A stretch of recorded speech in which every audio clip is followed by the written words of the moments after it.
Hello everyone, आज जिस topic की हम लोग बात करने वाले हैं, टॉपिक का नाम है टाइप्स ऑफ कंपनी पार्ट 2।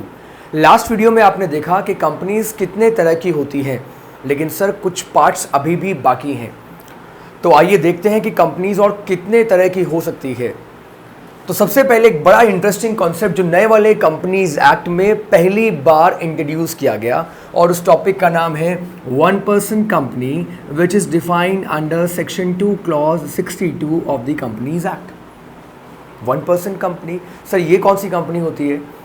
देखिए, गवर्नमेंट को भी लगा कि अगर एक इंडिविजुअल अगर कंपनी स्टार्ट करना चाहता है तो अब उसे इसकी परमिशन दे देनी चाहिए, और इसके लिए इंडिया में 1% कंपनी का कॉन्सेप्ट इंट्रोड्यूस किया गया। सर ये कॉन्सेप्ट हमें परमिशन देता है कि कोई भी इंडिया का सिटीज़न, यानी कि कोई भी Indian citizen plus resident in India, Indian citizen plus resident in India एक 1% कंपनी शुरू कर सकता है। सो 1% कंपनी एक प्राइवेट कंपनी होती है, और 1% कंपनी में प्राइवेट कंपनी की रिक्वायरमेंट्स एप्लीकेबल होती है, लेकिन 1% कंपनी को बहुत सारी एग्जेम्पशंस मिलती है जो किसी प्राइवेट कंपनी को नहीं मिलती। फॉर एग्जाम्पल, 1% कंपनी में सिर्फ एक मेंबर मिनिमम होता है, यानी कि sir member minimum 1 and maximum भी 1। लेकिन मेंबर के साथ साथ इसमें नॉमिनी होना बहुत ज़रूरी है, यानी कि in case of death of the member, nominee 1% company का मेंबर बन जाएगा। सर आपने एक पॉइंट यहाँ और देखा होगा, रेजिडेंट इन इंडिया। सर यहाँ रेजिडेंट इन इंडिया का मतलब क्या वही है जो हमने इनकम टैक्स में पढ़ा था? द आंसर इज नो, क्योंकि ये पॉइंट, ये प्रोविजन हमें ये कहता है कि रेजिडेंट इन इंडिया वो होगा जो प्रीसीडिंग कैलेंडर ईयर में not less than 182 days India में रहा हो, यानी कि यहाँ हम 182 डेज का प्रोविजन देखते हैं। सो 1% कंपनी बनाने के लिए नॉमिनी रिक्वायर्ड है। 1% कंपनी में सर मिनिमम एक डायरेक्टर और मैक्सिमम, सरप्राइजिंग है, मैक्सिमम 15 डायरेक्टर्स हो सकते हैं किसी 1% कंपनी में। मिनिमम 2 नहीं, मिनिमम 1। और 1% कंपनी को साल में, यानी कि एक कैलेंडर ईयर में एटलीस्ट 2 बोर्ड मीटिंग ऑर्गेनाइज करना रिक्वायर्ड होता है।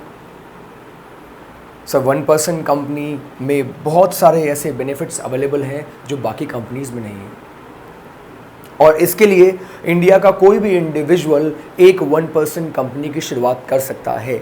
यहाँ मैं इस बात पे एम्फेसाइज दूंगा, सिर्फ एक कंपनी, यानी कि एक इंडिविजुअल सिर्फ एक ही 1% कंपनी शुरू कर सकता है, या फिर किसी एक 1% कंपनी में नॉमिनी बन सकता है, नॉट मोर देन दैट। आगे बात करते हैं। नेक्स्ट जो कंपनी है इसका नाम है small company. Small company which is defined under section 2 clause 85। सबसे इंपॉर्टेंट बात about small company, small company देखिए फ्रेंड्स, स्मॉल कंपनी एक प्राइवेट कंपनी हो सकती है, यानी कि other than a public company. इस बात पे बहुत एम्फेसाइज देना है हमें कि it is a company other than a public company, यानी कि sir private company small company बन सकती है। और सर ये वो कंपनी है जिसका paid up share capital 50 lakhs, या जिस कंपनी का टर्नओवर 2 करोड़ से। सर अभी जो लिमिट गवर्नमेंट ने प्रिस्क्राइब कर रखी है that is 50 lakhs and 2 crore. देखिए यहाँ मैं और लगा रहा हूँ, क्योंकि दोनों में से कोई एक भी कंडीशन अगर सेटिस्फाई करती है तो वो कंपनी स्मॉल कंपनी होगी। सबसे पहले वो कंपनी पब्लिक कंपनी ना हो, और दूसरी बात, अगर उस कंपनी की paid up share capital 50 lakhs है या उसका टर्नओवर 2 करोड़ से ज़्यादा नहीं है। लेकिन अगर गवर्नमेंट चाहे तो इस 2 करोड़ को बढ़ाकर 20 करोड़ तक कर सकती है। अभी ये प्रोविजन नहीं है, लेकिन एक्ट में ऐसा लिखा हुआ है। और अगर गवर्नमेंट चाहे तो इस 50 लाख को भी एक्सीड करके 5 करोड़ तक कर सकती है। एक बात और जो हमें ध्यान में रखनी है वो ये कि स्मॉल कंपनी होल्डिंग कंपनी नहीं हो सकती, स्मॉल कंपनी सब्सिडरी कंपनी भी नहीं हो सकती। अगर वो होल्डिंग या सब्सिडरी कंपनी है या वो कंपनी किसी एक्ट से बनी है, तब भी वो कंपनी स्मॉल कंपनी की कैटेगरी में नहीं आती। स्मॉल कंपनी को बहुत सारे बेनिफिट्स मिलते हैं जो कि बाकी कंपनीज को नहीं मिलते, और दो स्मॉल कंपनीज के मर्जर के लिए एनसीएलटी के अप्रूवल की भी जरूरत नहीं पड़ती। आगे बात करते हैं। नेक्स्ट जो कंपनी है इसका नाम है foreign company, and this is defined under section 2 clause 42 of the companies act. Foreign company, very interesting concept. और नए वाले कंपनीज एक्ट ने फॉरेन कंपनी की डेफिनेशन को ज़्यादा वाइड कर दिया है और उन कंपनीज को भी कवर कर लिया है जो कंपनीज ऑनलाइन इंडिया में काम कर रही हैं।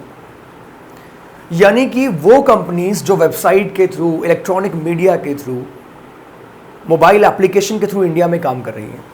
फॉरेन कंपनी सर वो कंपनी है which is incorporated outside India, India से बाहर इनकॉर्पोरेटेड है, plus they are working and it is working in India. Sir India में चाहे किसी भी तरीके से काम करे हो, ये बात पे मैं एम्फेसाइज दूंगा, चाहे ये कंपनी इलेक्ट्रॉनिकली काम कर रही हो, चाहे ये कंपनी फिजिकली काम कर रही हो, चाहे इस कंपनी का ब्रांच ऑफिस इंडिया में हो, चाहे ये किसी एजेंसी के थ्रू यानी कि किसी एजेंट के थ्रू फ्रेंचाइजी मॉडल पे भी अगर काम कर रही है, तो भी ये कंपनी फॉरेन कंपनी कहलाएगी। लेकिन एक बहुत इंटरेस्टिंग कॉन्सेप्ट मैं आपके साथ शेयर करना चाहूँगा कि अगर किसी फॉरेन कंपनी की not less than 50% paid up share capital. देखिए यहां पेड अप शेयर कैपिटल में आइदर इक्विटी हो या प्रेफरेंस हो या दोनों, पार्टली इक्विटी या पार्टली प्रेफरेंस।